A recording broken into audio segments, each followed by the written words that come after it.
Cette fin d'après-midi est consacrée à la séquence inspection avec différentes interventions qui vont se succéder. Nous allons commencer par évoquer la nouvelle maquette de formation des cadres des établissements et surtout la place des tuteurs-inspecteurs, avec un exposé pour commencer par Patrick Lisée, inspecteur des exploitations agricoles de l'enseignement agricole et assesseur du doyen de l'inspection.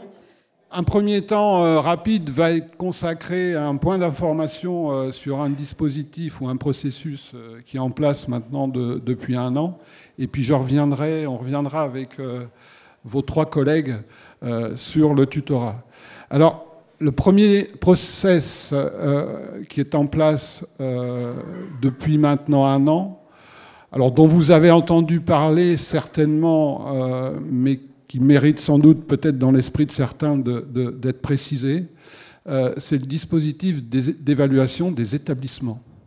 Donc ça, on rentre sur un dispositif qui est porté par une loi à l'éducation nationale et porté par une structure qui s'appelle le Conseil d'évaluation de l'école. Et forcément, l'enseignement agricole n'a pu être qu'associé à ce dispositif, avec des particularités, effectivement. Ce dispositif donc d'évaluation de l'école, il va concerner 400 établissements sur 5 ans, donc publics et privés, hors MFR. On est dans un processus qui inscrit l'établissement dans une démarche globale d'amélioration avec en point de mire le projet d'établissement. On va démarrer au printemps la 2e campagne pleine avec 74 établissements évalués cette année et sur une répartition publique-privée qui est 34 établissements pour le public et 40 pour le privé. Un processus qui démarre pour 5 ans, donc on va passer les 400 établissements sur 5 ans. Dans le process, une phase d'évaluation qui est basée sur 2 temps forts, l'auto-évaluation et l'évaluation externe. L'objectif majeur, je l'ai dit, élaborer le projet d'établissement et par conséquent les projets de centre. On fait entrer l'établissement dans une démarche qualité qui s'avère une démarche qualité pérenne pour tout le service public d'éducation. Sur le dispositif et l'évaluation, on évalue 4 domaines. Un domaine qui est consacré qui est consacré au volet pédagogique et aux enseignements. Un volet qui est consacré au cadre de vie et à tout ce qui est accompagnement de l'élève. Un volet qui est dédié à la gouvernance, aux orientations stratégiques. Et un volet qui est lié à tout ce qui est partenariat, relations avec les autorités, avec les partenaires institutionnels, professionnels, les collaborations interétablissements et tout ce qui est recherche-développement. Donc 4 domaines qui sont évalués. L'auto-évaluation donc, qui est faite en interne de l'établissement par la communauté de l'établissement, avec la mise en œuvre d'un comité de pilotage en interne. Tous les personnels sont mobilisés. Quand je dis tous les personnels, c'est bien sûr vous et surtout vos salariés également. Donc ils doivent être associés dans le dispositif. L'auto-évaluation se fait sur la base d'une grille d'indicateurs et de critères et une série d'outils qui sont dédiés donc à la démarche. Un rapport d'évaluation qui est transmis à des évaluateurs externes et dans le courant de l'année, et plutôt sur le printemps, vous allez voir dans vos établissements, en tout cas ceux qui sont concernés cette année et les autres pour les années suivantes, vous allez voir arriver 4, voire 5 évaluateurs externes composés d'inspecteurs et de personnel de direction d'autres établissements qui vont venir dans vos établissements faire cette évaluation externe sur la base du rapport d'auto-évaluation notamment. Alors, si je vous présente aussi ça, c'est bien sûr pour vous informer, mais pour vous dire aussi que très rapidement, on n'était pas encore dans ce schéma-là, mais très rapidement sans doute, on va évoluer sur je dirais, la montée en puissance des personnels de direction dans le dispositif d'évaluation externe, et qu'en tant que personnel de direction, vous allez être sollicité à un moment donné ou à un autre pour aller faire, alors vous ne ferez pas 50 évaluations sur une année, vous n'en ferez peut-être pas du tout, ou vous allez peut-être en faire une ou deux, on vous sollicitera pour participer à ces évaluations externes, et donc aller faire cet exercice dans d'autres établissements. Donc voilà. Donc ça, c'est quelque chose qui va se mettre... Alors, pas pour cette année, c'est clair, mais c'est ce sur quoi on va attendre les années suivantes. Voilà, donc ça, premier point sur le dispositif d'évaluation des établissements. On pourra en rediscuter. Maintenant, j'aborde le deuxième point, qui est l'accompagnement des primo-entrants dans la fonction. Donc cet accompagnement qui s'adresse à tous les personnels de direction et aussi, bien sûr, aux directeurs et aux directrices d'ateliers et d'exploitation et aux D4.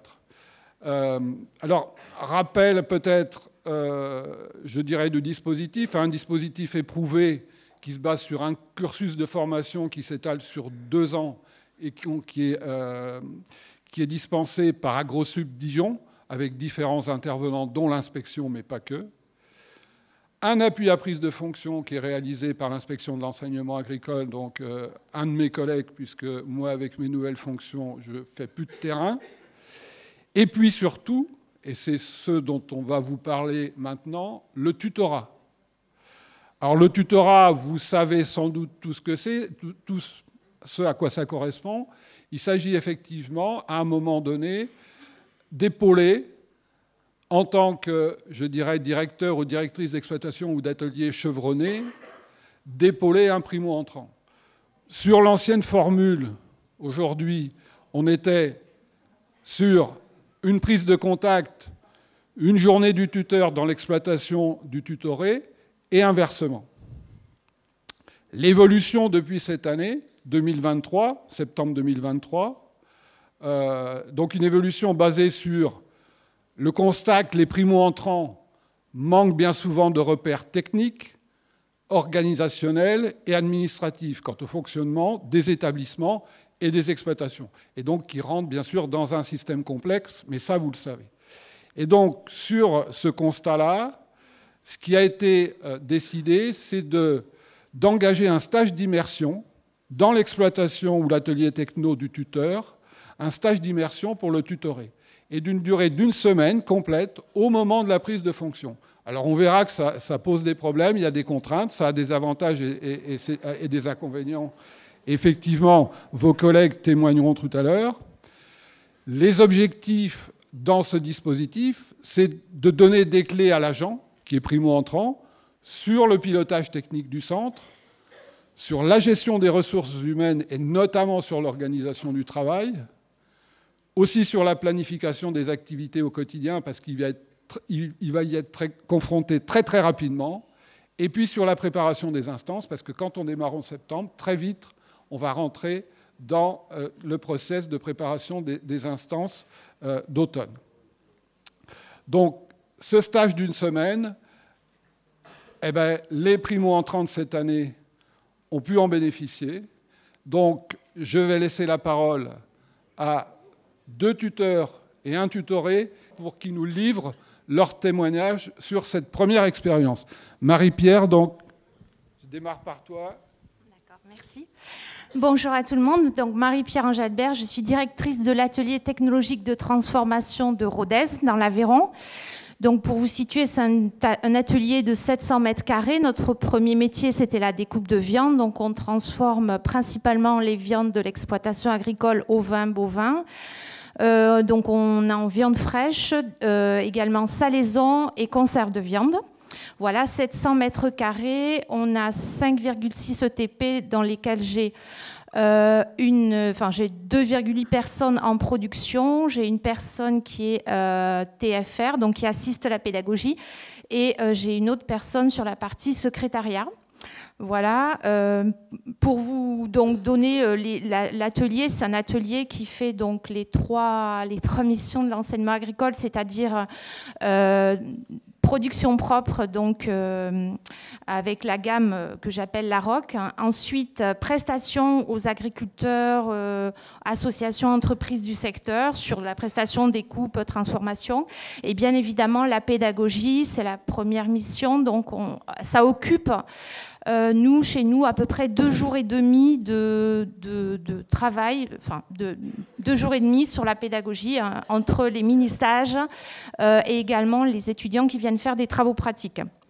Voilà, je suis moi-même donc à la Rodez depuis 2 ans, directrice d'atelier depuis 2 ans à Rodez, et j'avais fait avant 4 ans dans un atelier un petit peu semblable à Limoges. Donc j'ai un chevron de 6 ans, c'est pas beaucoup, hein, dans la fonction. Voilà. M'a tutoré donc Bénédicte Chaurier-Collet, qui est donc de l'atelier de transformation de Bourg-en-Bresse. Là aussi, c'est un atelier un petit peu semblable à celui de Rodez, avec voilà, des différences sur le niveau de prestation, sur la gamme, mais globalement très très proche. Donc ça a été vraiment intéressant d'échanger avec Bénédicte. En plus, c'était une personne qui n'est pas sortante d'école, hein, puisqu'elle avait déjà une vingtaine d'années d'enseignement dans la technique alimentaire.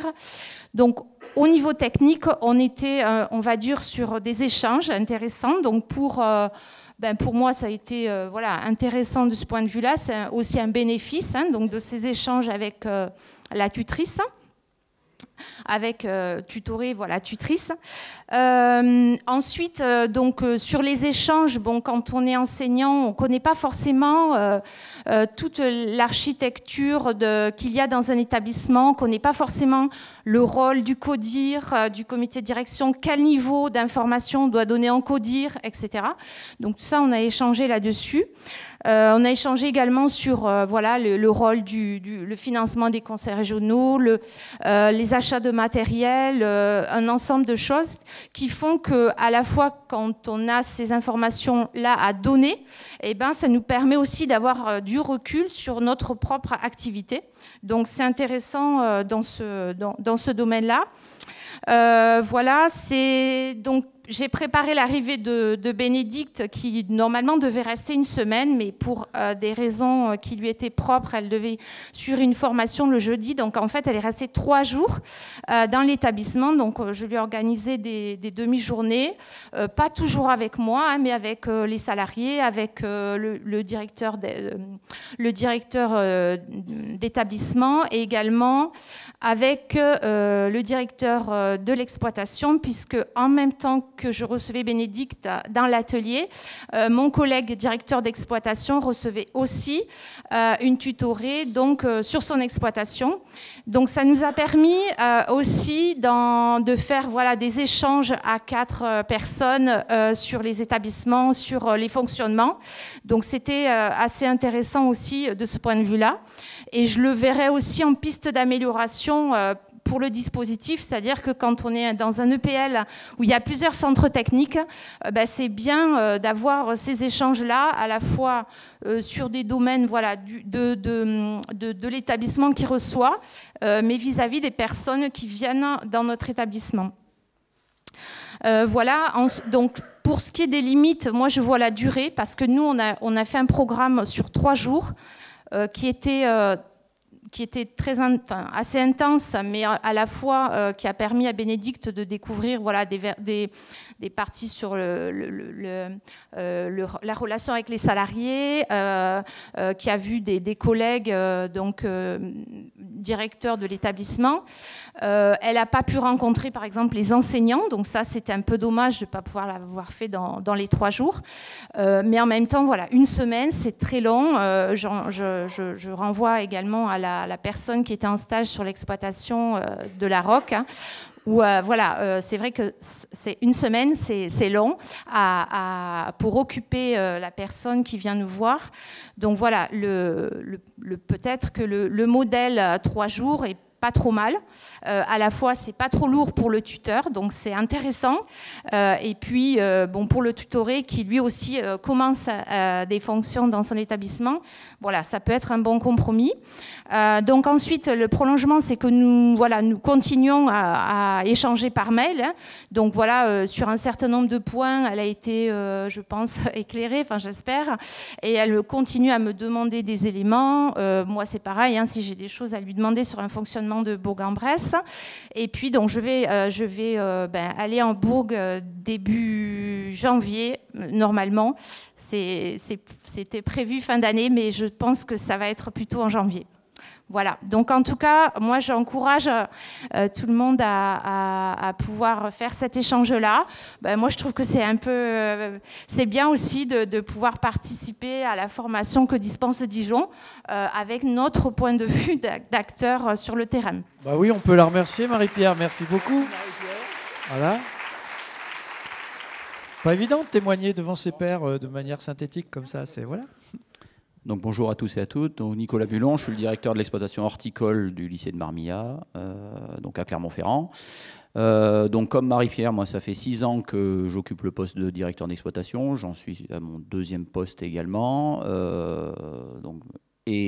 Auparavant, donc 5 ans en tant qu'enseignant en sciences et techniques horticoles en Charente-Maritime.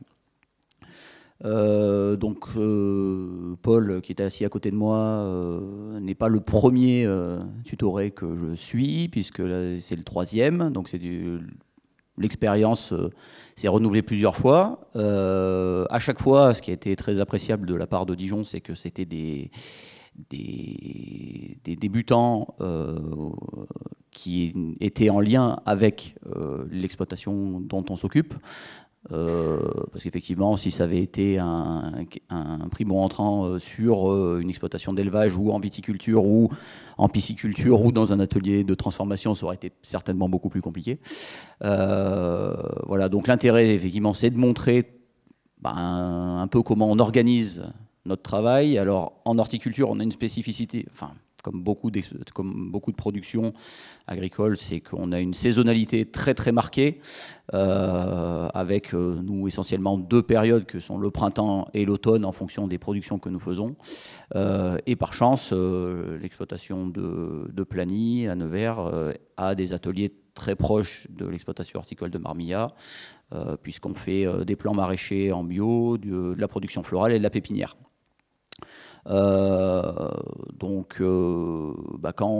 Quand Paul s'est présenté, on a essentiellement parlé de technique, puisque lui il démarre dans le métier et sortant de l'agro-sub-Dijon avec pas forcément une expérience dans l'horticulture, il y a tout à découvrir. Donc en plus d'assimiler le métier de directeur d'exploitation, dont on a pu avoir pas mal de discussions sur la technique, et puis voilà, lever quelques impasses qui pouvaient déjà se présenter, même si ça faisait que 3 semaines qu'il était en poste. On a débattu sur ça. Alors, je suis pas aussi bien organisé que Marie-Pierre, je n'avais pas prévu des entretiens spécifiques avec les équipes de direction et tout ça. On a fait plutôt ça au feeling, en fonction des disponibilités de chacun.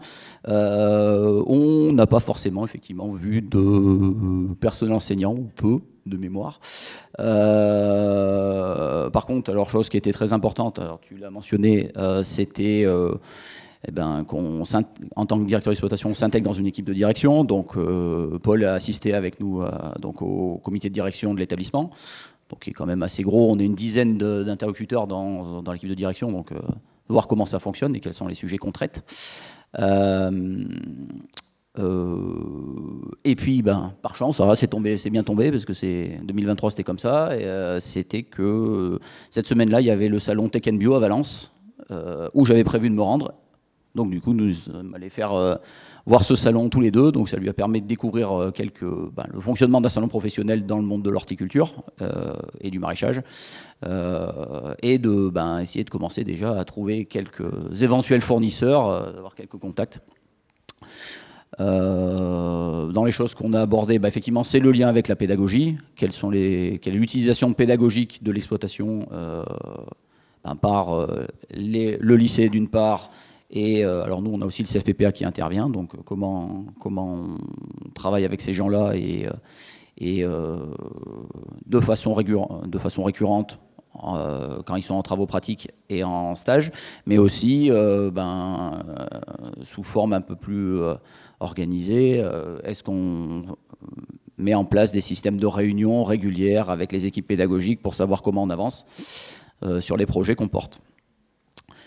Que dire de plus?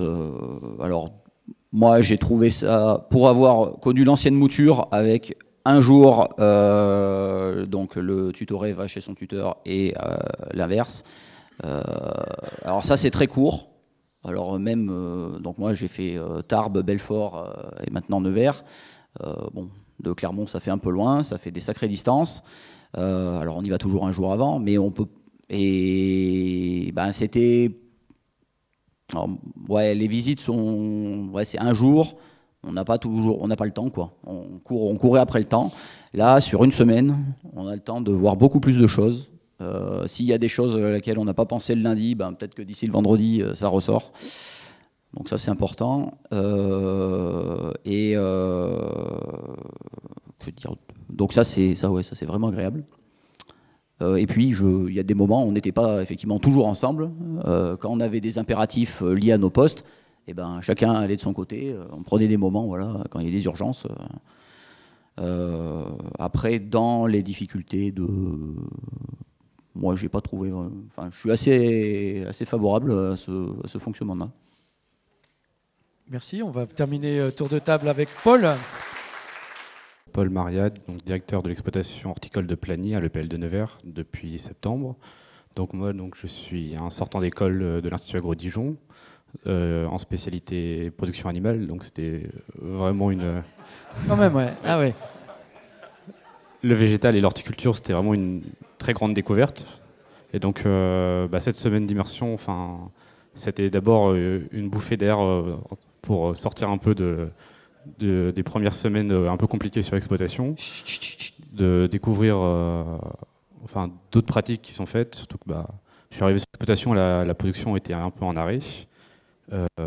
Les demandes que j'avais fait à Nicolas, c'était d'abord parce qu'en une semaine, on peut quand même pas tout parler, de trouver les sources d'informations en fait, pour après pouvoir s'auto-former pendant le reste de l'année. Il y avait aussi une question de contact et de fournisseurs. Comme l'activité était faible, les fournisseurs venaient plus trop sur l'exploitation, donc on n'avait plus trop de contacts commerciaux. Donc le fait qu'on a été sur le salon, ça a permis que je noue des liens avec le reste du monde professionnel de l'horticulture. Et puis, comme l'a dit Nicolas, la dernière chose qui était importante pour moi, c'était la question de calendrier, de gestion, d'anticipation des productions. Comme l'horticulture, c'était une nouveauté en termes de calendrier, je ne voyais pas comment anticiper les productions en termes d'approvisionnement et de fourniture. Et on a travaillé sur un calendrier un peu type en production horticole pour avoir vraiment anticipé et pas toujours courir après le temps la première année. Donc ça, c'était un besoin que j'avais que Nicolas m'a permis de combler. Sur le format une semaine, moi qui n'avais vraiment aucune connaissance en horticulture, c'était vraiment ce qu'il fallait. Ça m'a permis vraiment de progresser, de commencer à comprendre les schémas de production. Plus globalement, ça rentre quand même dans un enchaînement de semaines de formation qu'on a, et ça c'est la grosse contrainte. C'est que j'ai enchaîné après la semaine du tutorat ma soutenance, puis une semaine de formation à Dijon. Donc sur les 3 semaines, j'ai été 2 jours sur l'exploitation. Et donc pour oui, à Nevers. Et donc c'était très court en termes de période. Au bout d'un mois à peine arrivé, être 2 jours sur 3 semaines sur l'exploitation, c'était quand même assez compliqué. Donc voilà. Merci Paul et Nicolas pour cette présentation. Merci.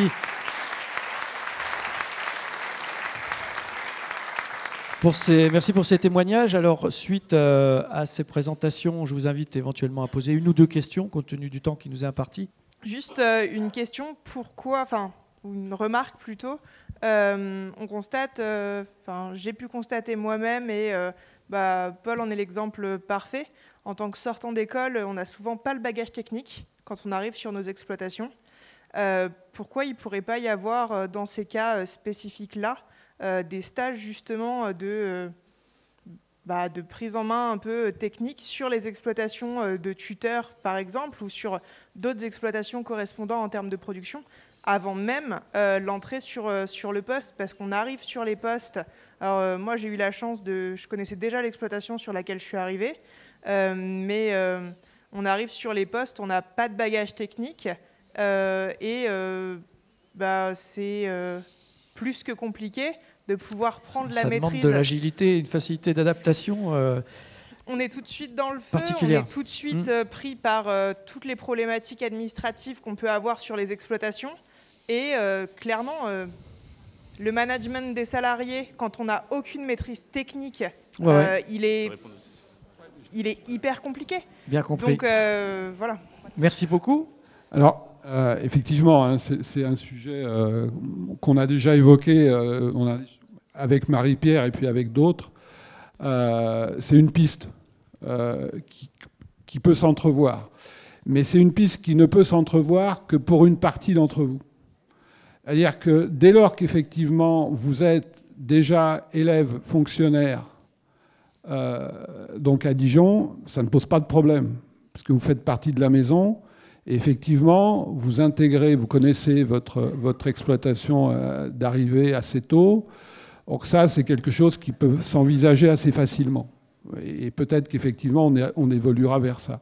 Le problème qu'on a, c'est effectivement pour vos collègues qui sont contractuels et qui vont être effectivement embauchés à partir du 1er septembre pour ceux qui sont embauchés le plus tôt, et puis un certain nombre qui seront même recrutés quelques semaines plus tard. Et donc là, c'est un peu plus compliqué parce qu'effectivement, on ne peut pas vous intégrer dans ce dispositif avant que vous ne soyez recruté par l'administration. Donc ça nous pose un problème. Mais pour effectivement les élèves fonctionnaires, c'est certainement une évolution qu'il faut qu'on envisage pour avoir une semaine qui se cale avant la prise de fonction. Merci. Donc ça, en tout cas, on va y réfléchir. Oui, Antoine de Valavieille, à C. J'ai été tuteur 3 fois, je crois. Donc une petite question pour Patrick, et une remarque surtout. Est-ce que on est vigilant, est-ce que vous êtes vigilant à trouver des tuteurs aux agents qui arrivent en cours d'année? Parce que ceux qui sont nommés au 1er septembre ont toujours un tuteur. Donc ça, c'était la première question, pour être sûr qu'il y ait quand même un suivi. Là. Bon, je présente le cas de Mansour, qui était mon tutoré, qui arrive en octobre, qui est passé complètement à travers les trous de la raquette. Et l'autre question, est-ce que c'est une semaine qui arrive en plus des 7 ou 8 semaines de formation de Dijon, ou est-ce qu'elle en a remplacé une, quoi? C'est vrai que la lourdeur pour la première année, mais donc c'est ce que disait le collègue. Pour ces deux questions. Un temps très long qui est passé hors de l'établissement. Là, 3 semaines, le premier mois, c'est quand même, c'est quand même ça très fait lourd, beaucoup. Quoi. Ouais. Alors, effectivement, sur le premier point, on a effectivement je dirais des collègues et des primo-entrants qui, comme tu l'as dit, sont passés au travers de la raquette. Hein. Donc ça, on va y être vigilant. Et l'objectif, même s'ils sont recrutés en cours d'année, c'est qu'ils puissent bénéficier du dispositif. Peu importe, je dirais, la date de recrutement. Donc ça, on va être vigilant. Le deuxième point, l'idée qu'on a, mais qu'il faut qu'on fasse valider nous, c'est que, mais c'est vrai aussi pour l'ensemble des personnels de direction, c'est de décompresser. Alors, réduire le temps de formation, ça me paraît difficile parce que il nous apparaît important que tout ce qui est prévu dans le dispositif de formation soit fait et soit dispensé. Par contre, décompresser le système et l'étaler davantage, ça, c'est quelque chose sur lequel il faut qu'on travaille, à mon avis. Et qu'on n'essaie pas de se concentrer sur les 2 premières années. Je pense qu'on peut travailler un peu différemment et décompresser un peu le système. Merci pour ces questions, merci pour ces réponses et puis surtout, merci pour vos témoignages. Alors la deuxième séquence va être consacrée à un travail qui a été réalisé par l'inspection dans le cadre de ce qu'on appelle nos chantiers. L'idée de conduire ce travail est née de la loi de septembre 2018 sur la liberté de choisir son avenir professionnel, ce qu'elle a embarqué notamment au niveau de l'apprentissage. Et donc, on a pensé à ce moment-là qu'il était intéressant qu'on ait une analyse un peu réflexive de ce qui se passait entre les exploitations et la formation, les exploitations des établissements et les ateliers technologiques des établissements et la formation professionnelle continue et l'apprentissage, regarder ce qui se faisait dans certains établissements, ce qu'on pouvait en tirer, et puis un certain nombre de recommandations qui pouvaient naître de ce travail-là. Donc je vais laisser la parole à Alain Germaud et à Patricia Demaso, donc, qui sont dans le pôle que je coordonne, qui s'appelle maintenant DFT-Helvet, Développement, Formation tout au long de la vie, et qui intègre les exploitations, la spécialité exploitation, atelier technologique et la FPCA. Et puis, pour conclure, et après je vous en mettrai plus, on est sur les 12e nationales des DEA-DAT. J'en ai fait 9, dont 4 en tant que directeur d'exploitation.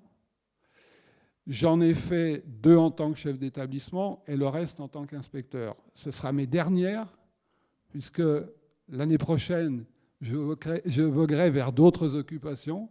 Donc, c'est un moment un peu particulier pour moi. J'ai un peu d'émotion, mais merci. Merci pour tout.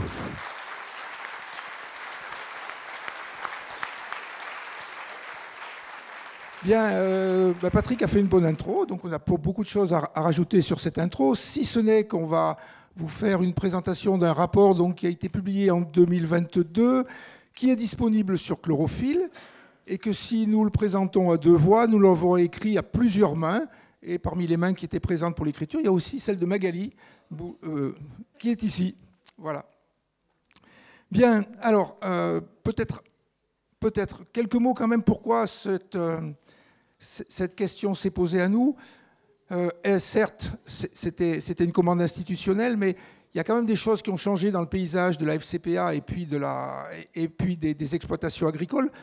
Pour les plus anciens, vous vous souvenez peut-être comme moi qu'avant 2001, les exploitations agricoles étaient des divisions B, des lycées. Et au-delà de l'aspect comptable, ça signifiait quand même que l'exploitation agricole, elle était avant tout au service des élèves du lycée et que la formation continue, l'apprentissage, eh bien, on y allait sur la pointe des pieds, qu'il fallait être copain avec le DEA si on voulait effectivement être bien reçu et puis pouvoir disposer du tracteur ou des animaux. Donc ça, c'est un premier élément de contexte que je voulais rappeler. Un deuxième élément de contexte aussi qui nous a amené à nous interroger sur cette question-là, c'est le fait que quand on était dans les années 80, on avait des techniciens, des gens qui étaient compétents pratiquement, qui venaient chercher un diplôme. Aujourd'hui, dans les CFPPA, on a des gens qui sont diplômés, parfois surdiplômés, et qui viennent chercher bien souvent une compétence technique. Donc il est certain que les demandes auprès des exploitations et des ateliers techno, elle est quand même tout autre aujourd'hui. Et puis, en matière de pédagogie, ben, là aussi, on a quand même fait bouger les lignes. On parle aujourd'hui d'approche capacitaire. C'était un mot en 1980 qui n'existait pas. Voilà. Donc, 2-3 éléments de contexte comme ceci pour justifier effectivement qu'une commande comme celle-ci soit pleinement justifiée et qu'on soit légitime à s'interroger sur quel service et quels bénéfices réciproques on peut avoir entre ateliers et exploitation agricole et FCPA. Voilà pour la petite intro. Patricia. Bonjour à tous. Donc moi, je vais vous parler un peu de méthodologie. C'est un petit peu, c'est pas la partie la plus intéressante, mais ça va vous permettre de voir dans quel contexte on a fait l'étude et comment l'apporter. Donc on a fait une étude en 2 parties. Une première partie, on a interrogé tous les EPL. Et on a eu 108 répondants, ça fait un taux de réponse de 62%.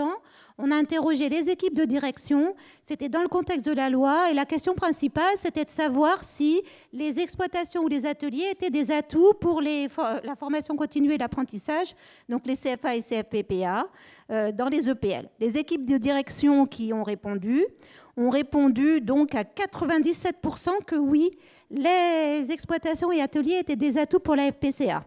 Donc, et diverses natures de plus-value ont été mises en avant, notamment la plus-value pédagogique, l'intérêt pour porter des politiques publiques et la crédibilité, ça c'était important auprès des professionnels. Ça nous a permis, dans cette première phase exploratoire, on a aussi interrogé les autorités académiques qui connaissent forcément et toutes très bien les exploitations et les centres, et on a ensuite dans notre deuxième partie d'étude, interrogé une vingtaine d'établissements. C'était une analyse plus qualitative. L'idée, c'était de savoir ce qui marche, ce qui fonctionne bien dans les EPL, sur des projets très divers et très variés, des questions pédagogiques, des questions d'ingénierie de formation, des questions en lien avec le territoire, donc des projets très variés qu'on avait identifiés dans la première phase, pour savoir qu'est-ce qui permet une collaboration réussie et qu'est-ce qui la caractérise. Donc en fait, ce qu'on va vous présenter, c'est l'ensemble des conclusions qui ont été faites à l'issue de ça et l'ensemble de ce qu'on a pu voir dans les différents établissements qu'on a analysés.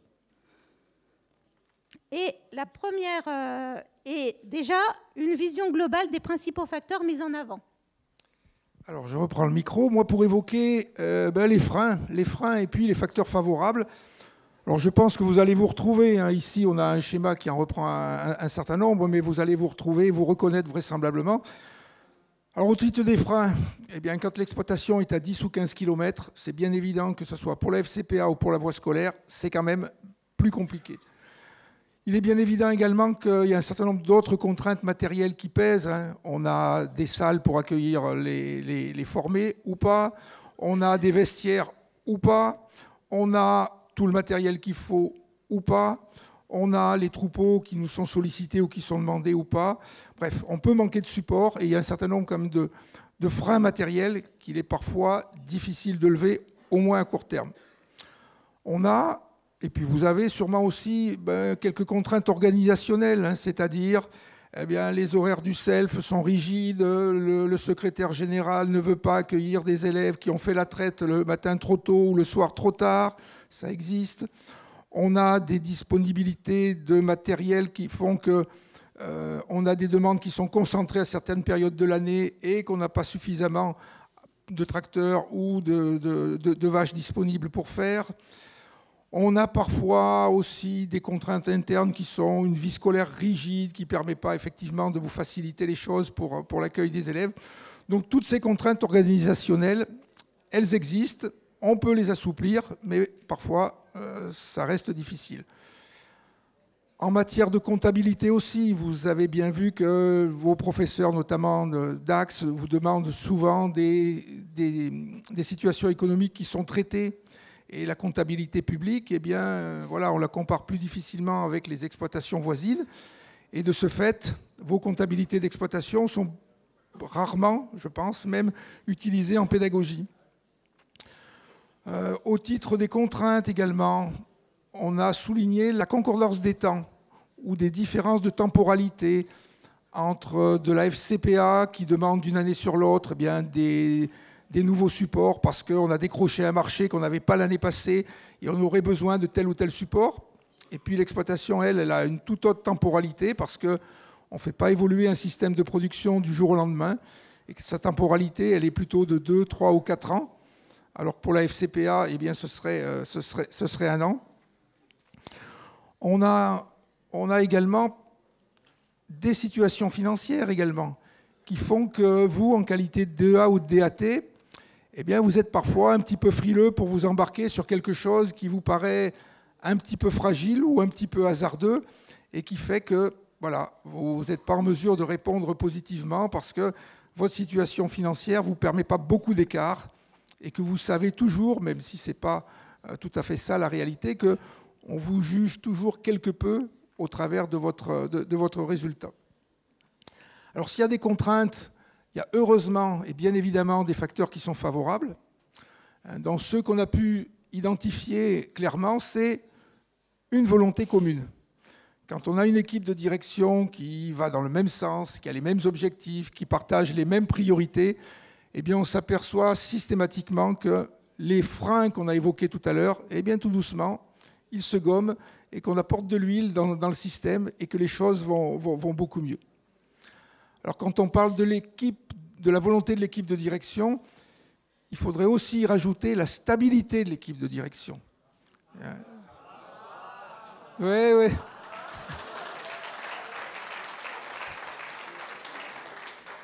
C'était pas pour vous, c'était pas pour recueillir vos applaudissements, mais c'est une réalité.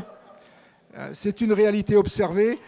Des choses qui sont installées et qui durent, eh bien, effectivement, elles fonctionnent tout de même beaucoup mieux. Alors que quand on a des postes, de D3, de D4 qui tournent tous les ans, eh bien, on est sûr que ça ne fonctionnera pas. Dans les facteurs favorables également, la demande. La demande, quand on a une demande exprimée qui est forte et qui est pérenne, là aussi, eh bien, on aura un système qui va évoluer et puis on aura des liens beaucoup plus forts. Dans les facteurs favorables, c'est une évidence, mais il faut le dire également, la compétence des formateurs. La compétence des formateurs, bien évidemment. Vous connaissez tous des formateurs qui sont engagés. Vous connaissez tous des formateurs qui sont en capacité de venir en appui à l'exploitation. Et ça, effectivement, c'est également des facteurs qui ont pu être observés, tout comme la compétence et, je dirais, l'appétence des salariés à la pédagogie. Si on fait le tour des exploitations, là aussi, on va trouver des cas de figure où, effectivement, le stagiaire de la formation continue, il va venir déranger. Il dérange d'autant plus que c'est un adulte et que parfois il pose des questions qui sont pertinentes, que parfois il peut remettre ouvertement des pratiques. Donc ça peut être effectivement un public qui peut déranger ou qui peut remettre en cause un certain nombre de choses. Et on a parfois des salariés qui sont particulièrement réticents, voilà, au questionnement, à la remise en cause. En revanche, et heureusement, on a aussi des salariés qui ont choisi de venir travailler chez nous parce qu'il y avait de la pédagogie, parce qu'il y avait des élèves, et qui prennent beaucoup de plaisir, justement, et de valorisation à intervenir auprès des élèves, des apprentis et des salariés. Et puis, parce qu'on est dans un ensemble qui est fait avant tout d'hommes et de femmes, les relations interpersonnelles, il faut bien le reconnaître, quels sont des éléments favorables. Et quand on est, si ce n'est pas amis, en tout cas, si on a de très bonnes relations avec les formateurs, si on a des relations qui sont fluides et qui sont sereines, eh bien on s'aperçoit là aussi que ça fonctionne facilement et que les freins qu'on avait pu évoquer tout à l'heure, finalement, sont mineurs et que les choses voilà, fonctionnent au mieux. Et puis pour terminer peut-être sur ces facteurs favorables, le contexte général de l'établissement. Là aussi, sur des EPL sereins, eh bien on a plaisir à travailler ensemble. On a plaisir à s'entraider, la solidarité est quelque chose qui est réel. Et tout ça fait que voilà, les difficultés qui pourraient exister dans un contexte social serein eh bien, sont minimes et qu'on observe des collaborations intéressantes entre FCPA et puis exploitation. Alors. Et ces collaborations sont d'ordre pédagogique en premier lieu. Ce petit tableau, il provient de l'analyse statistique des 108 répondants dont je vous parlais tout à l'heure. Donc, quel type de collaboration pédagogique existe entre les centres FPCA, que ce soit un CFA, un CFPPA et l'exploitation et l'atelier. Et donc, on a essayé de faire une approche statistique. Le titre, c'est du plus simple au plus complexe, du plus fréquent au plus rare. En fait, les situations qu'on dirait les plus simples sont les plus rencontrées régulièrement. C'est-à-dire des observations, des groupes d'apprenants, d'adultes ou d'apprentis qui vont aller observer ce qui se passe sur l'exploitation, uniquement de l'observation. Ça, ce type d'action, évidemment, c'est quand même largement favorisé s'il y a une proximité géographique, c'est-à-dire si c'est à côté, ou technique. Souvent, ne vont venir sur l'exploitation ou l'atelier que les groupes qui sont en lien avec les filières, en lien avec les productions et les ateliers d'exploitation. Ça, c'est une première remarque. Bien sûr, très souvent, les travaux pratiques ou des chantiers collectifs, ça c'est revenu très souvent. Mais au fur et à mesure qu'on voit des collaborations qu'on pourrait, entre guillemets, mettre plus complexes, elles sont de plus en plus rares dans les 108 établissements qu'on a étudiés, enfin qu'on a interrogés en tout cas. Et par exemple, l'utilisation des données technico-économiques de l'exploitation pour s'en servir dans le cadre pédagogique, ça commence à être un petit peu plus rare. Par contre, c'est vrai que là, il y a une variabilité selon les groupes et tout le monde nous a dit que, par exemple, avec des BTSA ou des BPREA, dont des BTS Axe notamment, ou des BPREA, où bien sûr la formation est construite autour du pilotage de l'exploitation, c'est des groupes que les directeurs vont voir plus facilement. Mais si c'est dans un CFA ou CFPPA où il n'y a pas ce type de formation, ça sera un petit peu moins fréquent. En tout cas, l'utilisation des données technico-économiques, c'est assez fréquent. Occasionnellement aussi, pour la FPCA, on va avoir l'accueil d'adultes ou d'apprentis. Alors, plutôt, c'est ce que j'appelle l'accueil individuel.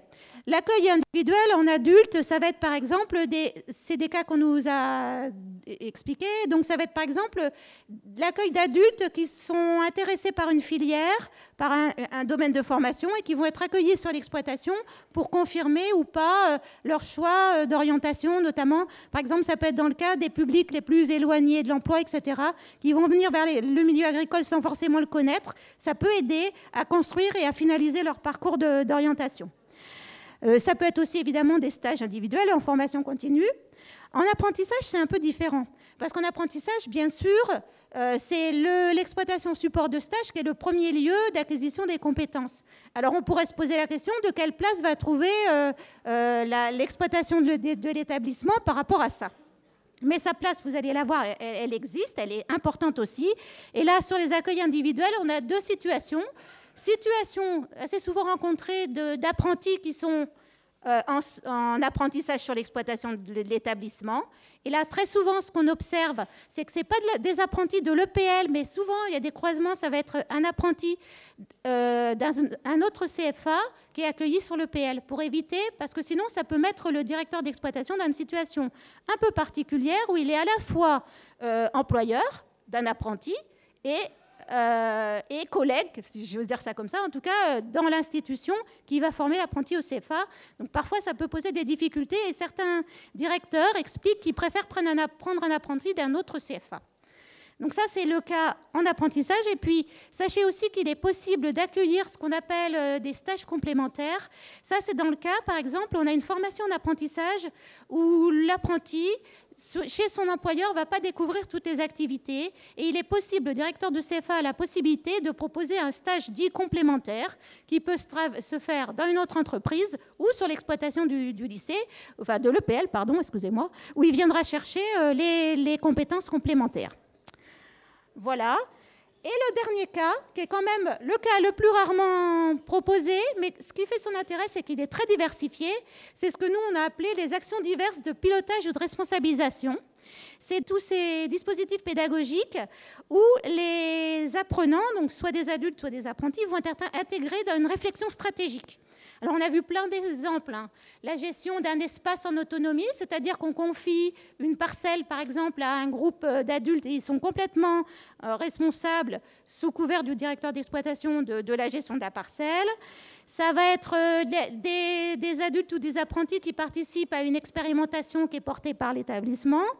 Ça va être des appuis au diagnostic système, notamment avec les BPREA ou les BTS, mais pas que.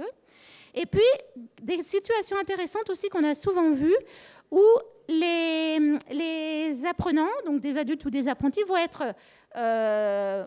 mobilisés sur le développement de nouvelles activités, ou en fait sur l'exploitation. Par exemple, il y a des nouvelles formations qu'on va un petit peu tester sur des nouvelles activités, un petit peu tester sur l'exploitation. Et là, pour le coup, les groupes sont plus intégrés sur plutôt des activités de niche, par exemple, quand le CFPPA a l'idée de développer ultérieurement des formations dans ce domaine. Voilà un peu la diversité des situations qu'on a pu voir. Alors, premier quand même sujet, c'est l'enjeu pédagogique, avec des spécificités qu'on va avoir en formation continue et en apprentissage, et comment l'exploitation ou l'atelier peuvent répondre à ces spécificités particulières des publics et des dispositifs de formation qui sont organisés en FPCA. D'abord, et ça c'est très important de le rappeler, c'est vraiment un lieu qui va permettre, en formation continue et en apprentissage, il y a nécessité d'avoir beaucoup d'agilité, en particulier en formation continue, où il faut s'adapter à un changement du contexte assez rapidement pour être capable de proposer des formations qui sont en cohérence avec les besoins des professionnels locaux ou éventuellement avec des besoins futurs des professionnels. Il y a un travail de veille important en formation continue et en apprentissage et de réactivité. L'exploitation peut être un lieu de croisement, et d'ailleurs est un lieu de croisement entre les professionnels et les acteurs de la formation pour le coup. Ça peut être un lieu intéressant justement comme sujet, dans le cadre par exemple des réunions dans les réunions d'exploitation, des conseils d'exploitation, etc., où on invite évidemment tous les directeurs de centre et les directeurs de FPC à participer, justement pour un petit peu être vigilants. C'est une source d'information importante par rapport aux besoins du territoire. Et puis, ça va pouvoir orienter, par exemple, sur le choix des UCAR, sur le choix des formations qualifiantes ou non. Donc, un lieu important de croisement et pour l'identification des réponses aux besoins des professionnels. Autre spécificité aussi en formation continue et en apprentissage qui existe en formation initiale scolaire, mais qui est particulièrement marquée en formation continue, c'est la diversité des profils. On a une très grande hétérogénéité des profils des adultes ou des apprentis, mais particulièrement des adultes qui sont accueillis. Et donc, ça peut être un lieu d'individualisation des parcours. On vous a dit tout à l'heure qu'on a une évolution du public, par exemple, avec des projets d'installation, des gens qui sont surqualifiés, qui vont vouloir s'installer, qui font un BPREA. L'exploitation ou le directeur d'exploitation, ou la directrice d'ailleurs, depuis tout à l'heure je dis le directeur, enfin les personnels de direction de l'exploitation peuvent être une source d'information intéressante pour confronter des projets. Et puis, on a dit les stages individualisés, les parcours particuliers qu'on peut proposer ou les stages en amont. Autre sujet important, l'exploitation ou l'atelier technologique, ce sont des lieux de renforcement des compétences techniques, mais aussi des compétences socio-éducatives, qui sont devenues des enjeux importants et des capacités très fortement portées dans les référentiels, dans les nouveaux référentiels et en particulier en Bac Pro. Donc en fait, dans une vision sur l'exploitation, l'apprenti et le stagiaire va acquérir une posture professionnelle, mais va aussi être en comparaison, va pouvoir discuter, comparer son attitude, sa posture avec les postures des salariés, etc. Ça peut être intéressant en termes d'acquisition de compétences avec le directeur, les salariés, les autres apprenants. Autre élément aussi en pédagogie qu'on oublie assez, c'est une source d'équité. Les apprentis, par exemple, ils vont être dans des exploitations très diverses et très variées, enfin dans des lieux d'apprentissage très divers et très variés, où ils ne vont pas avoir tous les mêmes acquisitions de capacités selon les endroits où ils sont accueillis en apprentissage. Et quelque part, l'exploitation, qui est un lieu commun, puisque accompagnés par leurs formateurs, par exemple, ils ont tous la même exploitation devant les yeux. En fait, c'est un lieu qui va permettre parfois de combler les lacunes sur ce qui n'est pas vu, évidemment, dans les exploitations d'apprentissage. Donc ça peut avoir ce rôle-là. Ça peut avoir aussi ce rôle d'entraînement, quand on a des acquisitions de compétences qui ont besoin d'un processus itératif, comme par exemple l'acquisition de la sécurité. Ça va permettre de l'entraînement, si on peut dire ça comme ça. Et ce qui va faire la différence, et ce qui sera intéressant, c'est comment les apprentis, en particulier les apprentis, vont s'approprier les outils de liaison. Donc, vous savez qu'en apprentissage, les outils de liaison sont tous les outils qu'on développe pour faire le lien entre l'exploitation, la structure d'apprentissage et le CFA. C'est pas facile pour les apprentis de s'approprier ces outils de liaison. Ils ne savent pas comment les remplir. C'est toujours difficile. Et d'ailleurs, les maîtres d'apprentissage s'en plaignent souvent, et les formateurs également. Donc, ça peut être un lieu aussi où les apprentis apprennent ensemble avec leurs formateurs comment s'approprier ces outils de liaison. Et la dernière conclusion, le dernier exemple, c'est aussi un lieu de formation complémentaire par rapport à tous ces lieux de stage et d'apprentissage, parce que ça leur permet de confronter leurs expériences. Les apprentis, les adultes, ils ont une expérience professionnelle très souvent, qui est liée au dispositif de formation, mais c'est un moment où ils peuvent confronter ces expériences. Ils peuvent faire dans la salle de classe, mais c'est encore plus pertinent de le faire sur un lieu qui leur est commun, l'exploitation ou l'atelier. Donc, et d'ailleurs, c'est même la conclusion, c'est l'apprentissage de la diversité comme un fondement de l'agroécologie, parce que c'est bien ça l'agroécologie, se confronter avec différents systèmes de production et pouvoir les observer et en tirer une expérience et se faire sa propre expérience à partir de ces différentes situations d'apprentissage. Donc, pour conclure sur ce sujet, c'est un lieu très important pour l'approche pédagogique en formation continue et apprentissage, je crois que vous l'aviez compris, dans une approche capacitaire. Et nous, on parle même de l'exploitation et l'atelier comme une structure apprenante. Donc, le lieu où on apprend.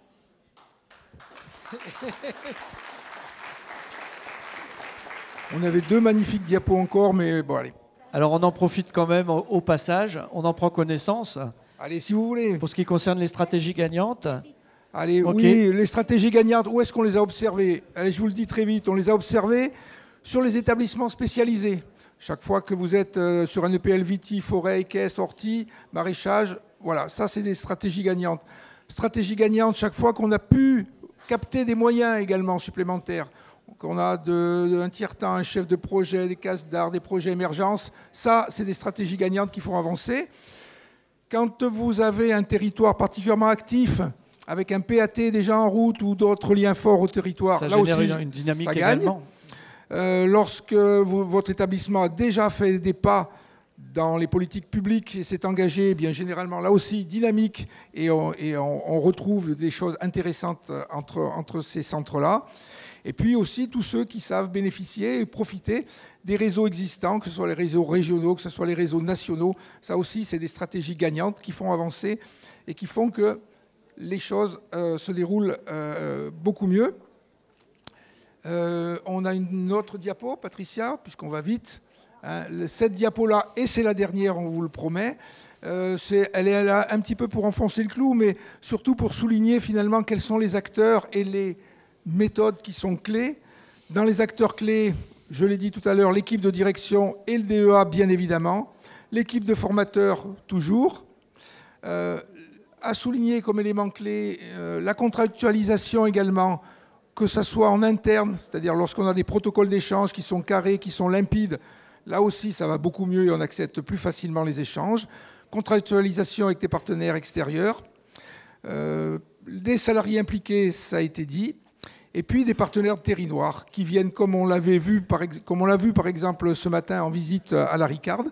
Quand vous avez un bon maillage territorial et des partenaires qui sont très présents et qui viennent vous chercher, eh bien là aussi on voit des stratégies qui sont gagnantes et qui font que FCPA et exploitation agricole travaillent beaucoup mieux la main dans la main. Ce qu'on a observé dans l'ensemble des EPL qu'on a vus, c'était qu'il y avait des tas de dispositifs et de recours. Les établissements ont créé, inventé, mis en place des dispositifs qui permettent de réguler, organiser des financements transparents et suivis, parce qu'on parle de surcoût pédagogique, mais ce qu'on appelle le surcoût pédagogique pour l'exploitation, en fait, c'est un coût de formation pour le CFA, CFPPA. Donc, pour que ça fonctionne, il faut que ça soit traité en amont, discuté et transparent, fléché, suivi. Ça, c'est revenu toutes les fois, on a vu les établissements. Des outils facilitateurs. Alors, il y a plein d'outils qui ont été développés par les centres, des réunions régulières, des échanges d'informations. Des fois, ça commence tout simplement par un tableau blanc sur l'exploitation où tout le monde met de l'information pour arriver à gérer ces temps un petit peu différents entre la formation et puis ces besoins un petit peu différents, pas forcément différents entre l'exploitation et les formateurs. Des outils d'enregistrement et beaucoup d'outils de régulation qui ont été mis en place et qui font que ça met de l'huile dans les rouages et ça fait que ça fonctionne. Pour conclure, on a quand même une conclusion.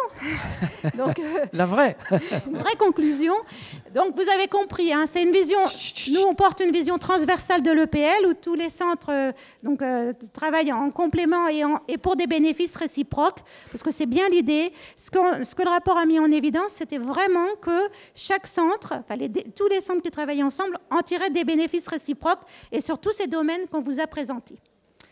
Merci. Merci à vous. Merci pour cette présentation. Juste 2 mots. On sait combien c'est un souci pour vous que l'équilibre économique des exploitations et des ateliers technologiques. On le sait fortement. Ce que je voulais vous dire, c'est que, vous le savez pour beaucoup d'entre eux, l'avènement, je dirais, de la loi de septembre 2018, et ce qu'elle a créé en termes de financement de l'apprentissage et des coûts apprentis permet aux exploitations et aux ateliers technologiques d'émarger sur ce coût apprenti. Alors, je ne rentrerai pas dans les détails. Ce n'est pas un gros levier, mais dès lors que vous avez une valorisation pédagogique par la FPCA de vos exploitations et des ateliers technologiques, c'est une ressource que vous ne devez pas négliger parce qu'effectivement, elle existe. Elle n'est pas énorme, mais elle existe. Et dernier point, au nom de l'inspection, je voulais remercier l'établissement et Isabelle particulièrement. L'idée de cette proposition d'atelier, c'était de partir d'expériences de terrain, d'accompagnement. À la bergerie, on a beaucoup de chargés de mission qui sont sur des questions techniques et qui sont avec les animateurs réseau thème beaucoup sur le terrain. Et donc on a un regard aussi sur comment ça fonctionne, ce lien qui peut être distendu, pour ne pas employer d'autres termes, entre l'exploitation, l'atelier, et puis de l'autre côté, les équipes enseignantes, les équipes de formateurs. Donc c'est cette préoccupation-là qui a animé cet atelier, pour essayer de comprendre pourquoi parfois le lien peut être rompu, comment est-ce qu'il peut se reconstruire, et surtout à quelles conditions ça peut perdurer dans le temps, cette reconstruction. Donc c'est pour ça qu'on est 4 là sur la scène. Je vais d'abord donner la parole à Julien, te présenter ce que tu fais dans le cadre du projet qui s'appelle RESAB, et comment cette préoccupation-là, elle est au cœur de RESAB. En fait, pourquoi à la base, j'avais proposé ça, tout simplement parce que moi, ça va faire 2 ans que je suis à la bergerie.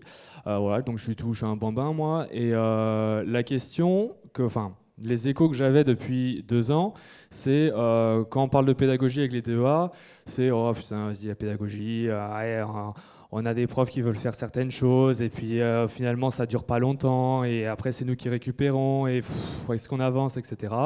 Donc moi j'entends beaucoup ça, sauf que l'une de mes premières missions, c'est d'accompagner les établissements, les exploitations agricoles, justement dans ce lien avec la pédagogie sur les exploitations, parce que mine de rien, ce que vous mettez en place, ce qui est mis en place sur les exploitations, la vocation elle est quand même de montrer et de mettre les jeunes dedans parce qu'en fait ce sont les futurs pros, tout simplement, les futurs conseillers qui seront dans le grand bain.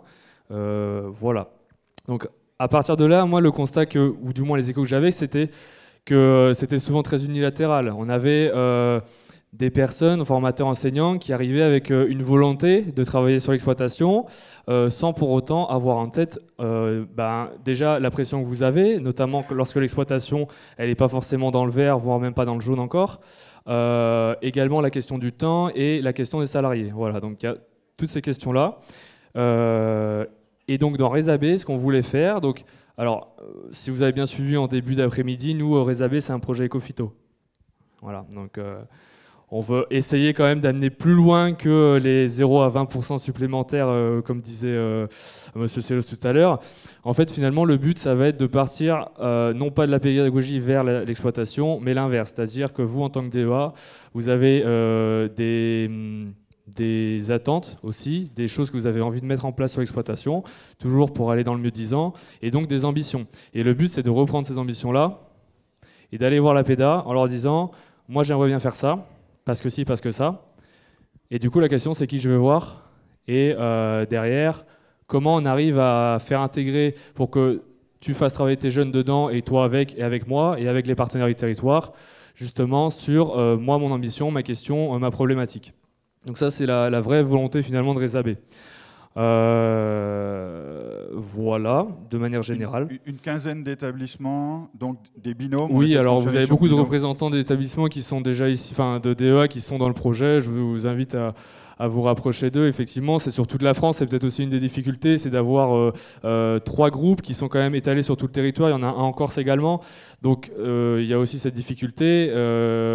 Mais oui, c'est un projet qui essaye d'aller sur vraiment un territoire national, toujours dans cette optique d'amener pour la pédagogie les pratiques que vous mettez en place, ou du moins sur lesquelles vous réfléchissez.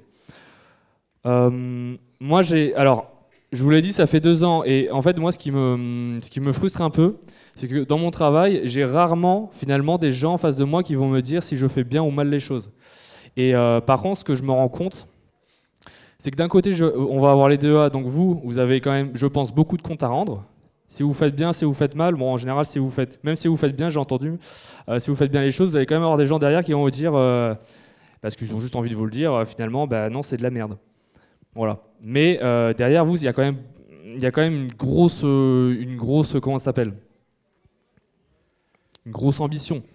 Voilà, vous pouvez, tous les jours, ça c'est pas le but non plus de se prendre toujours des trucs dans la tronche, etc.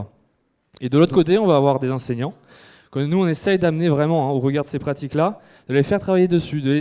Et donc, pour s'inscrire dans EPA2, et en EPA2, c'est pas uniquement enseigner à produire autrement. Et la question, c'est aussi d'enseigner à enseigner autrement. Et là, c'est là où je pense que le bas blesse un peu. C'est là où on essaye vraiment de travailler dessus, avec plus ou moins de succès, hein, évidemment. Voilà. Et donc, parce que le temps va passer. Oui, et donc, l'idée, c'est de donner la parole à des DEA qui sont engagés ou pas dans Rézabé. Nicolas, toi, tu es dans Rézabé, tu es dans cette situation-là. D'abord, tu as un parcours un peu original, pas complètement, mais un peu quand même. Oui, bonjour. Alors, pour le parcours, j'ai été enseignant avant pendant 18 ans, avant de devenir DEA. Aujourd'hui, j'aime beaucoup cette nouvelle fonction que j'exerce donc depuis septembre 2021. Et Rézabé, au début, pour le coup, je n'avais pas vu que c'était un plan éco-phyto, dans lequel on était déjà engagé avant que je n'arrive. Non, je n'ai pas dit que je ne serais pas venu. Mais surtout, on remplit des fois ces dossiers, notamment quand on est tout neuf dans la fonction, parce que sur l'appel à projet, on voit en bas de la ligne qu'il y a 8 000 € à faire par an pendant 3 ans. Et ça, je suis désolé d'être très honnête avec vous, c'est ce que je me suis dit. Je me suis dit, tiens, quelque chose pour peut-être financer un petit peu des projets. Et des projets qui étaient un petit peu en panne sur l'exploitation que je dirige actuellement, puisque je suis le 8e DEA en 10 ans. Et je viens de battre tous les records de longévité en faisant 26 mois. Donc voilà.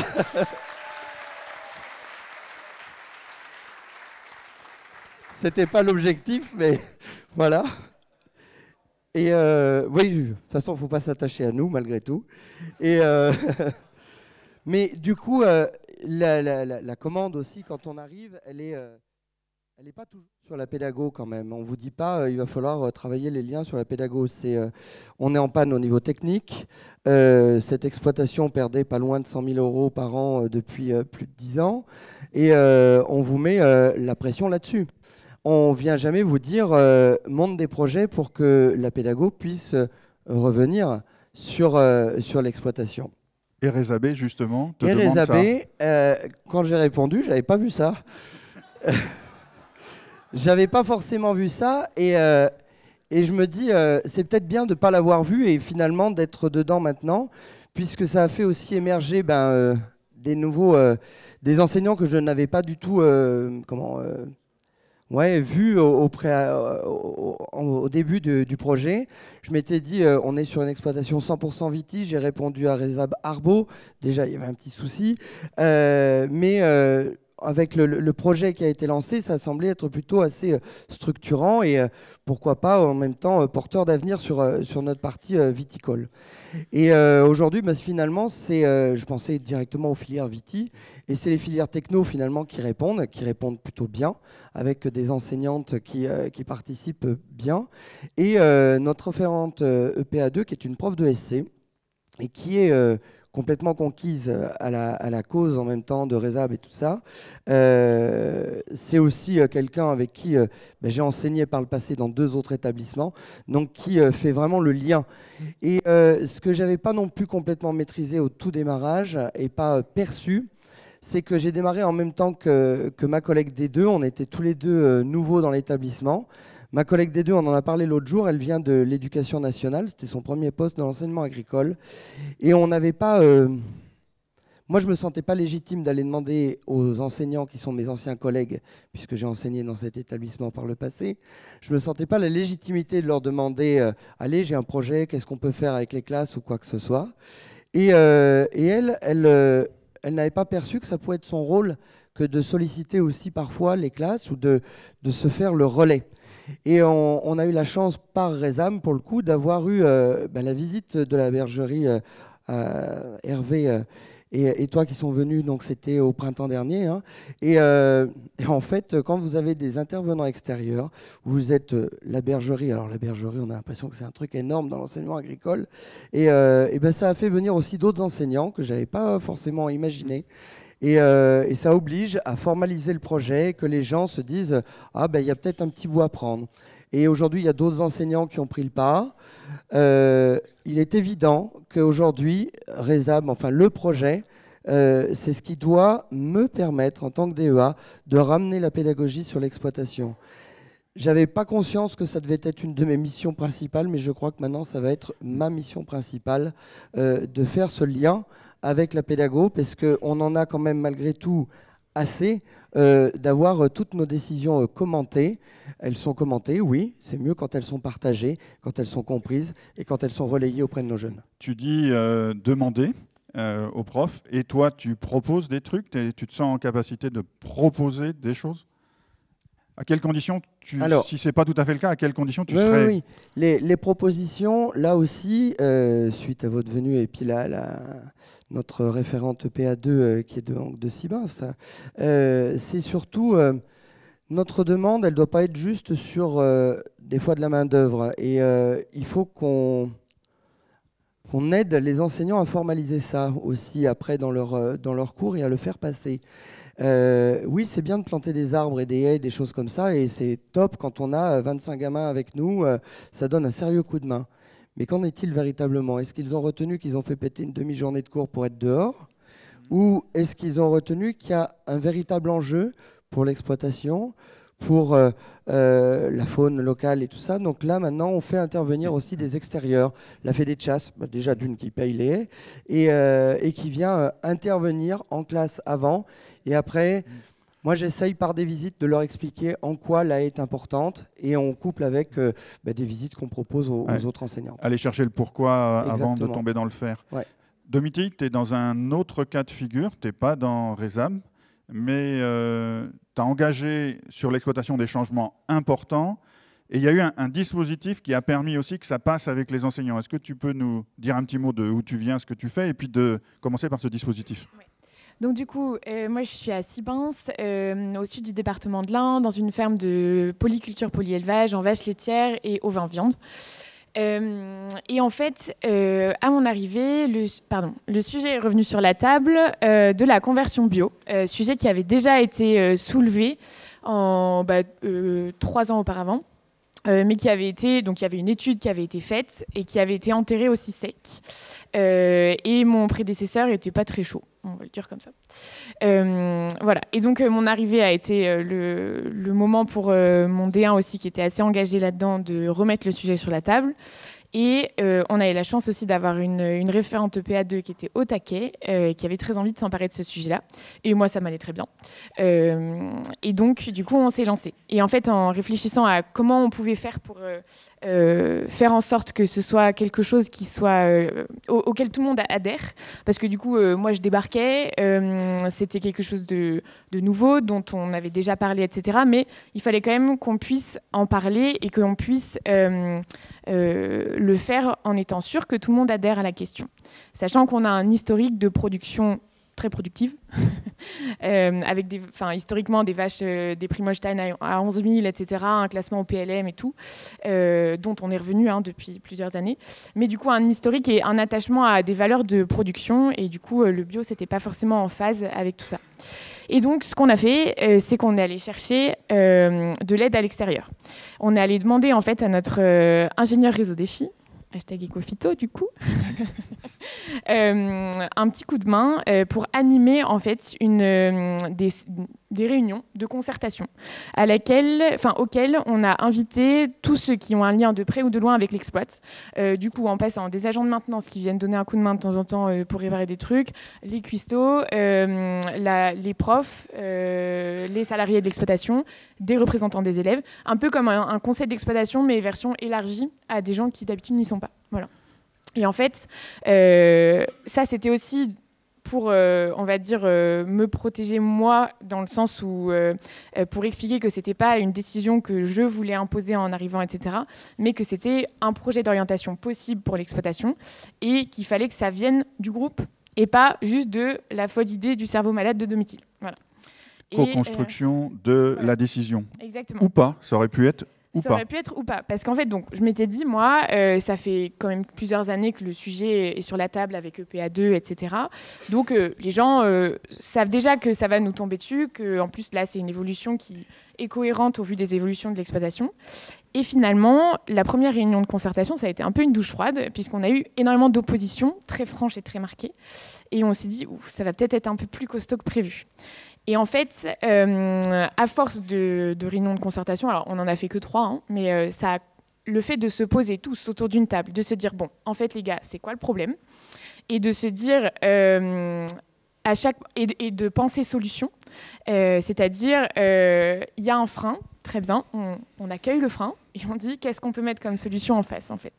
Et de manière, en fait, à pouvoir lever chacune des objections, et à se dire, en fait, c'est envisageable. Oui, ce ne sera pas facile, mais c'est possible. Voilà. Et le lien à des situations pédagogiques un peu complexes, on a vu dans la présentation de l'inspection tout à l'heure que des activités simples, en gros, c'est régulier. Par contre, quand on rentre dans des activités complexes, qui sont quand même au cœur de nombreux référentiels, bah, c'est plutôt rare. Et toi, comment tu sollicites ça? Comment tu stimules ça? Quel est ton rôle là-dedans? Bah là, le fait, en fait, tout simplement d'avoir impliqué les profs, notamment les profs de technique, mais pas que, dans cette concertation, ça leur a donné aussi du grain à moudre pour se dire, bah, en fait, là, on est face à un changement important, on va s'en saisir pour mettre les élèves face à cette évolution et alors leur poser les vraies questions qui vont se poser à l'exploitation. Donc bah, voilà, comment on adapte la ration, comment on adapte le système fourrager, etc. Donc les jeunes en bureau d'études? Un peu ça. Un peu ça. Voilà, on a passé des commandes. Alors, on avait quand même notre petite idée, évidemment, mais ça a été un grand prétexte pour les mettre en situation. Et le fait qu'eux sachent que, oui, c'était vraiment une question et que c'était pas juste un truc pour les faire travailler, ça les stimule, en fait. Voilà. Et ça a fonctionné. Et pas forcément que des BTS, il peut y avoir d'autres classes. Que des BTS. Et donc, on bosse avec on a des premières staff production, et eux, ils ont beaucoup travaillé là-dessus aussi, des BTS PA et AXE, et voilà. Et aussi bien formation initiale que formation continue. Nos BTS AXE, ils sont en apprentissage, et du coup, c'est souvent difficile de les amener sur la ferme au-delà de la visite pour apprendre à analyser une exploitation. Et donc, ça a été un moyen assez important et source d'échanges très constructifs, et pour moi et pour eux, j'espère. Voilà. Sachant qu'il y a une longue histoire avec la formation par alternance, par exemple, parce que moi, quand j'ai commencé à bosser avec Sibins il y a une petite dizaine d'années, c'était sur le temps en centre, on fait des cours.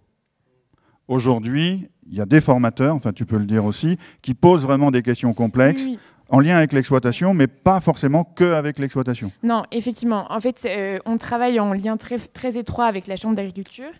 Et la Chambre a acquis la gestion d'une parcelle expérimentale qui n'est pas très loin de l'établissement et sur laquelle, en fait, il y a un projet de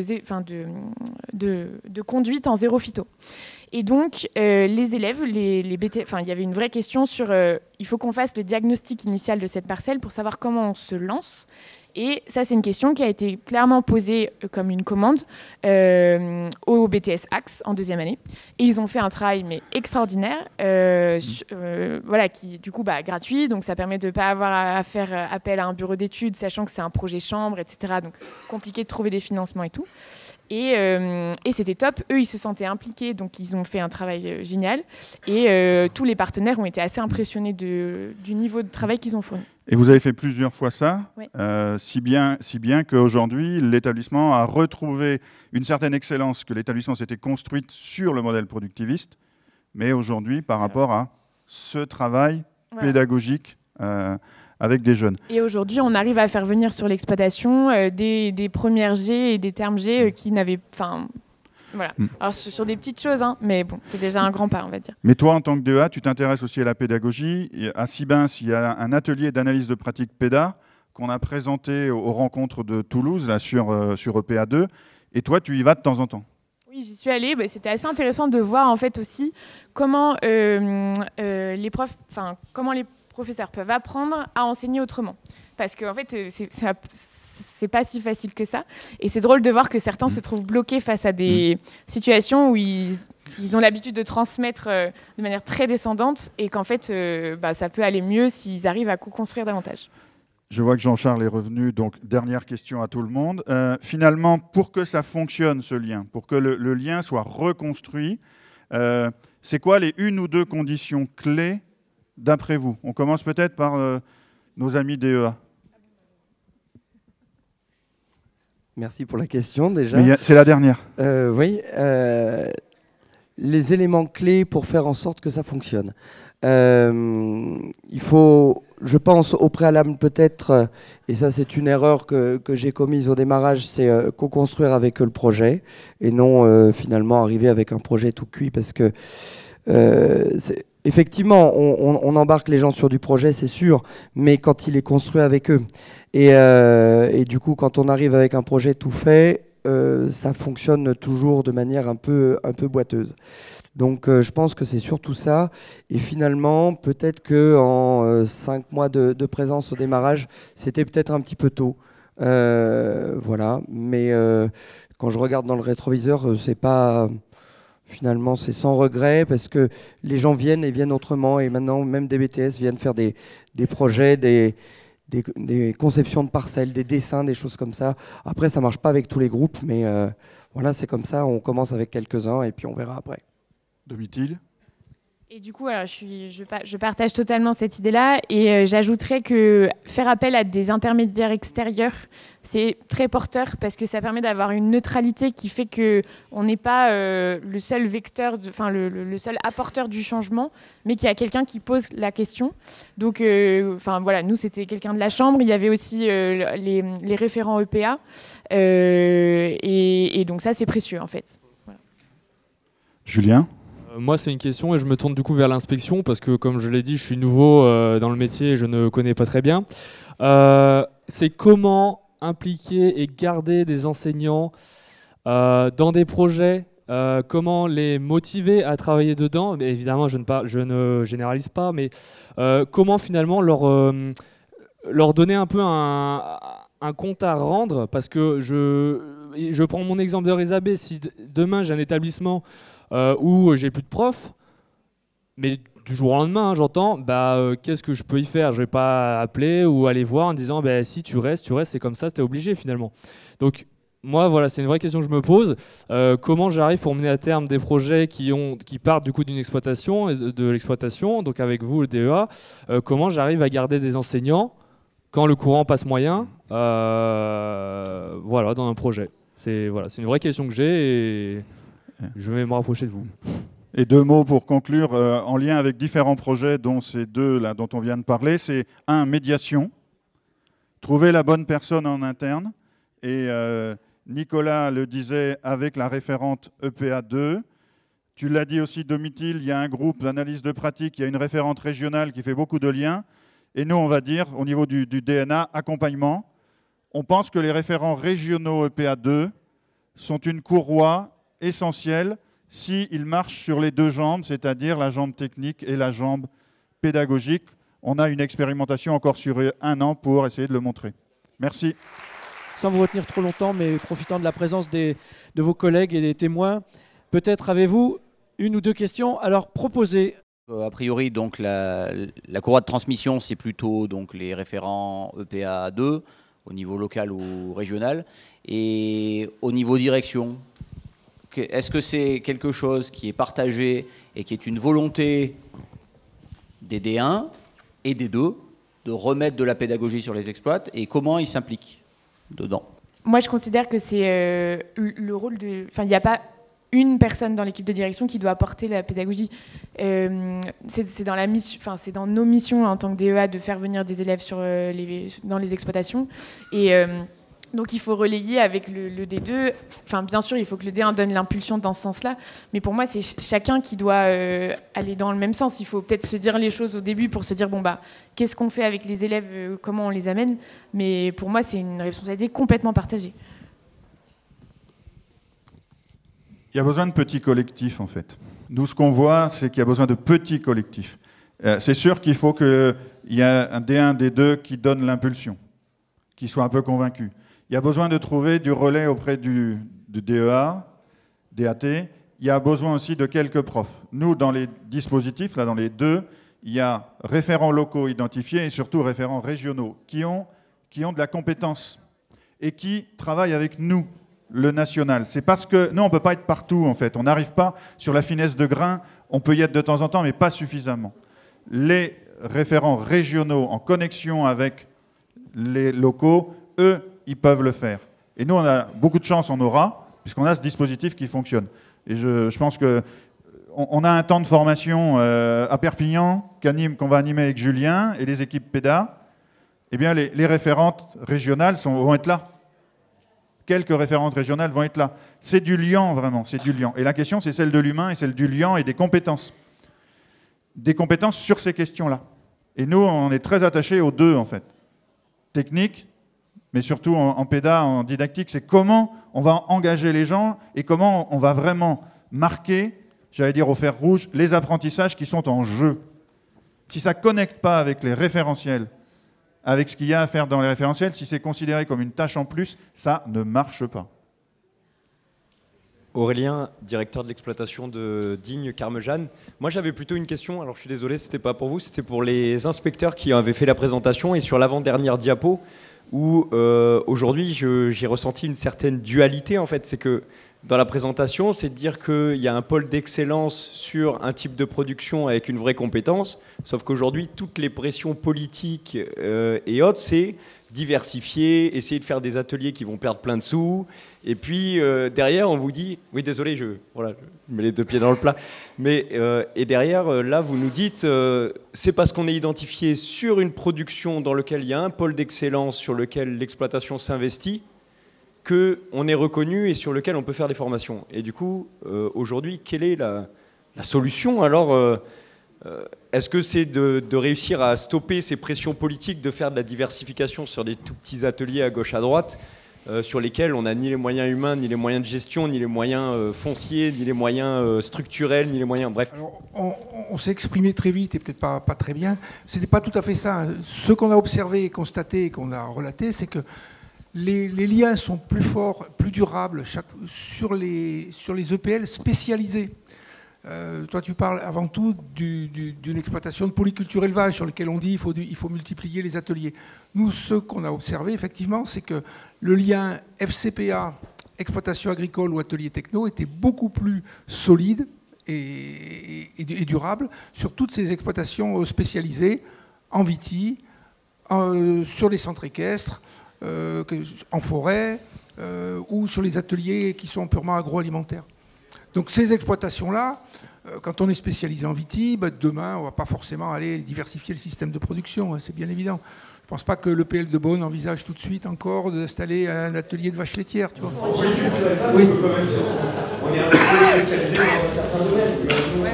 On est l'exploitation aujourd'hui sur lequel il y a quand même 600 brebis et 40 hectares pâturés, 500 hectares en silvopastoralisme.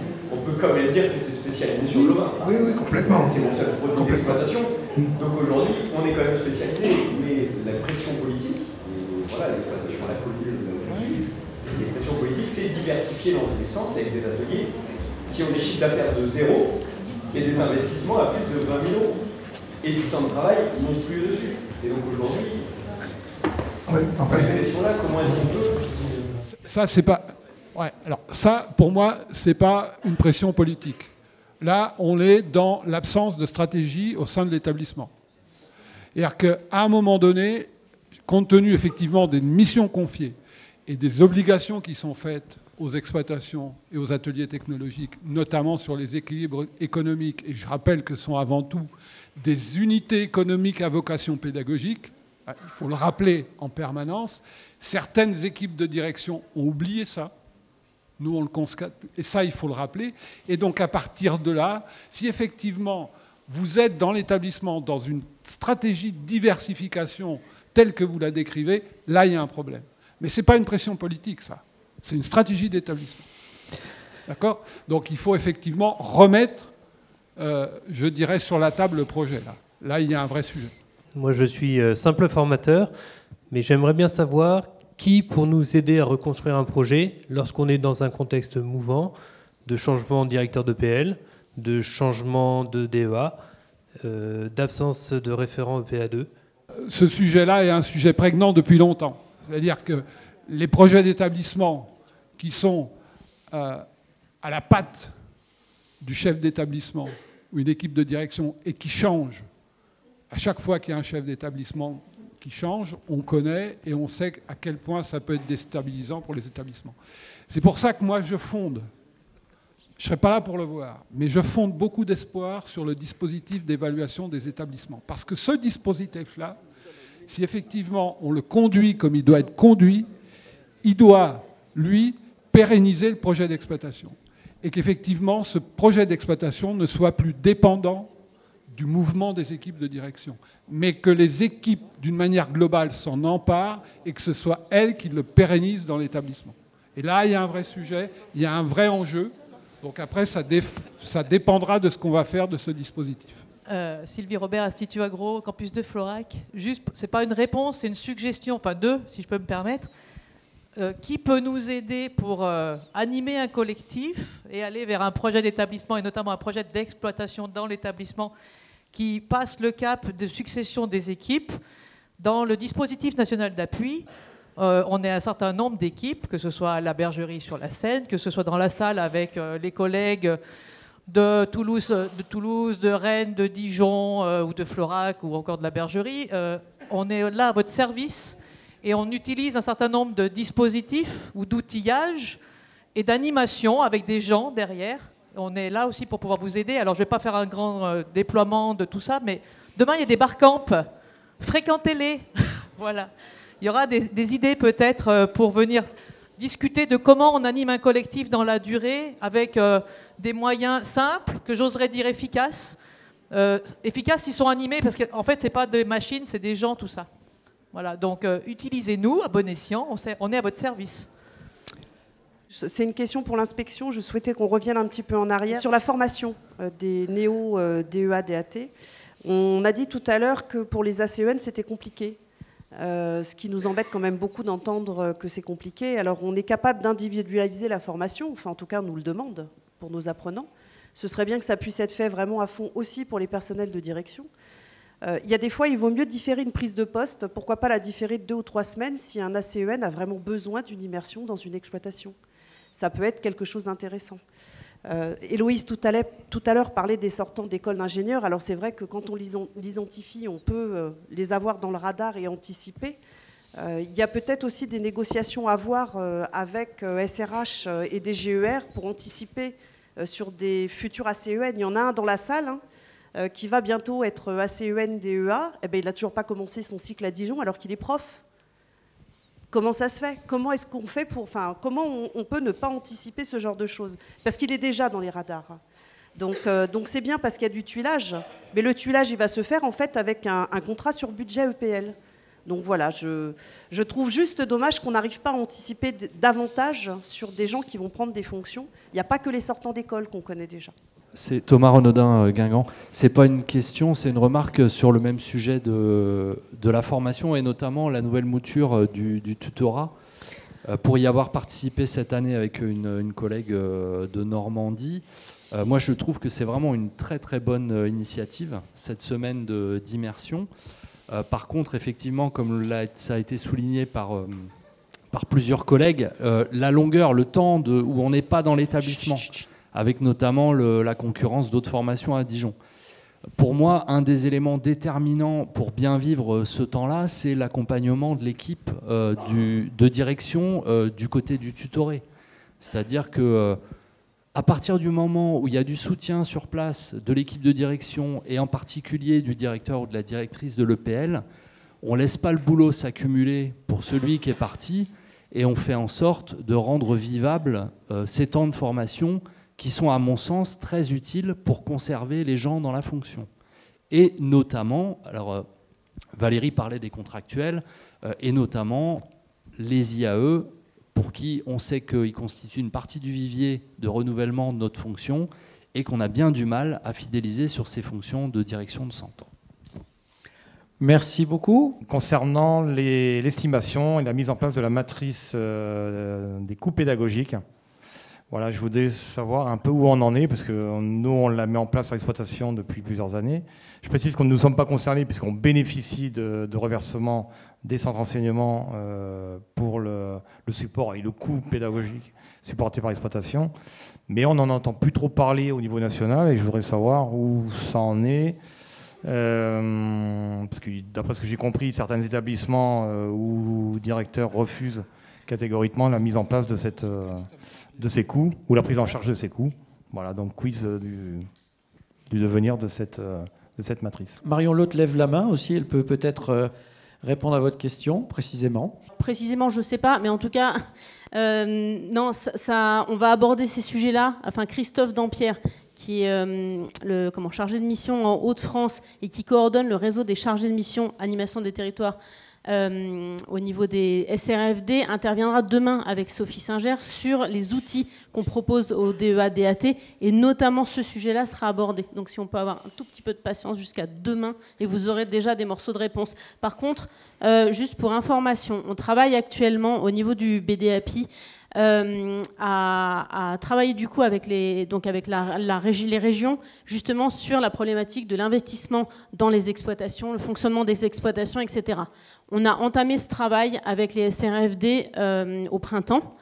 On est en train d'avancer, on aura une réunion avec les représentants de Régions de France la semaine prochaine. Donc on continue à avancer ce travail-là et on espère bien du coup pouvoir aussi vous donner des résultats dans les semaines et au moins avant la fin de l'année. Donc ce travail, cette histoire des surcoûts pédagogiques, on l'a bien aussi dans le radar. Merci pour ces éléments, puis donc merci à vous.